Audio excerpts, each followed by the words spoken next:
कोल्हापूर जिल्हा सत्र न्यायालयानं प्रशांत कोरटकरचा जामीन अर्ज फेटाळलाय। आता कोरटकरला कोणत्याही क्षणी अटक होऊ शकते, मात्र कोल्हापूर पोलीस त्याच्यापर्यंत पोहोचतात का हा खरा सवाल आहे। कोल्हापूर पोलीस प्रशांत कोरटकरच्या मुसक्या आवळणार का हाही मुद्दा उपस्थित होतोय, कारण याआधी प्रशांत कोरटकरला आणण्याकरता नागपूरला गेलेली टीम रिकाम्या हातीच परतलेली होती। त्यानंतर कोर्टाने प्रशांत कोरटकरला अंतरिम जामीन दिला होता।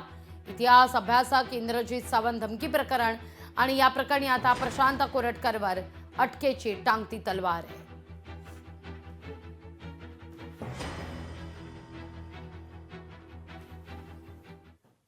प्रशांत कोरटकरचा जामीन अर्ज फेटाळलेला आहे। जामीन अर्ज फेटाळल्यानंतर त्यांनी पुन्हा एक नवीन विनंती कोर्टाला केली होती की आत्तापर्यंत आपल्याला अंतरिम जामीन आहे तो 7 दिवसासाठी कंटिन्यू करावा। त्याच्यासाठी त्यांनी मुंबई हायकोर्टाच्या एका केसचा दाखला दिला, पुन्हा आपल्याला 7 दिवस प्रोटेक्शन मिळावं अशी विनंती केली। त्यावरती युक्तिवादात असं सांगितलं की त्यातल्या फॅक्ट्स वेगळ्या आहेत, त्यावेळेला आरोपी कोर्टासमोर हजर होता, इथे तशी परिस्थिती नाही आहे, त्यामुळं हा अर्ज मंजूर करायचं कारण नाही आणि एकदा त्याला जामीन द्यायचा नाही असं ठरवल्यानंतर पुन्हा परत जामीन देणं हे चुकीचं ठरेल। ते कोर्टानं मान्य केलं आणि जामीन अर्ज फेटाळला आणि पुन्हा जे प्रोटेक्शन मागितलं होतं तेही फेटाळलेलं आहे। अटक होत नव्हता, न्यायालयाच्या वेगवेगळ्या कायद्यांचा आधार घेऊन बचावाचा प्रयत्नात होता। आता न्यायालयानं सुद्धा न्यायदेवतेनं सुद्धा त्यांच्याबद्दल जी भूमिका घेतलेली आहे त्यामुळं असं विकृतीकरण करणारा, महाराष्ट्रामध्ये तेढ निर्माण करणारी जी काही हे व्यक्ती आहे याला तातडीनं पोलिसांनी कुठल्या बिळात बसला असेल तिथून बाहेर काढून अटक करावी आणि कायद्यानुसार जे काय कारवाई करायची ती केली पाहिजे। हा एकटाच आहे का की ह्याच्या पाठीमागं कोणतं षडयंत्र आहे का महाराष्ट्र अशांत करण्याचं, या सगळ्याचा तपास पोलिसांनी आता करायला पाहिजे आणि ते करतील असा माझा एक विश्वास आहे।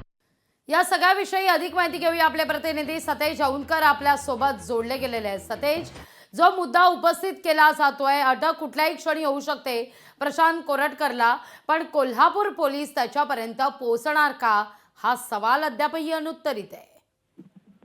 नक्कीच आपल्याला माहिती आहे की छत्रपती शिवाजी महाराज आणि छत्रपती संभाजी महाराज यांच्याविषयी जे आक्षेपार्ह वक्तव्य करत इतिहास संशोधक इंद्रजीत सावंत यांना शिवीगाळ करून जीव मारण्याची धमकी दिली होती, या प्रकरणी प्रशांत कोरटकर याच्या विरोधात खरंतर कोल्हापूरच्या जुना राजवाडा पोलीस ठाण्यामध्ये गुन्हा दाखल झालेला होता।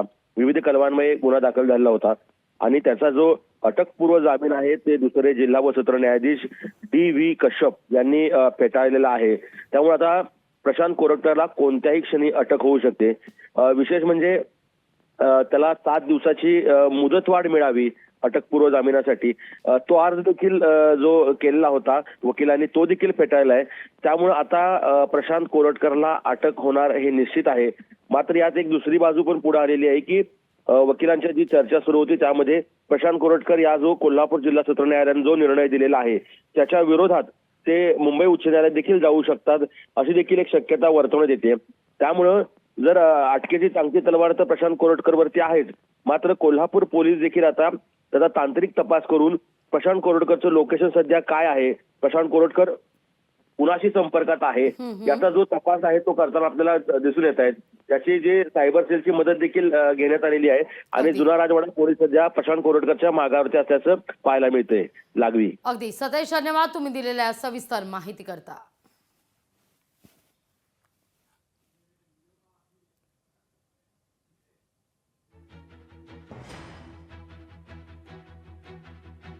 कोल्हापूर सत्र न्यायालयानं जामीन अर्ज फेटाळलेला आहे प्रशांत कोरटकरचा आणि कुठल्याही क्षणी आता कोरटकरला अटक होऊ शकते। लोकशाही मराठी ऐका, पहा, जागरूक रहा।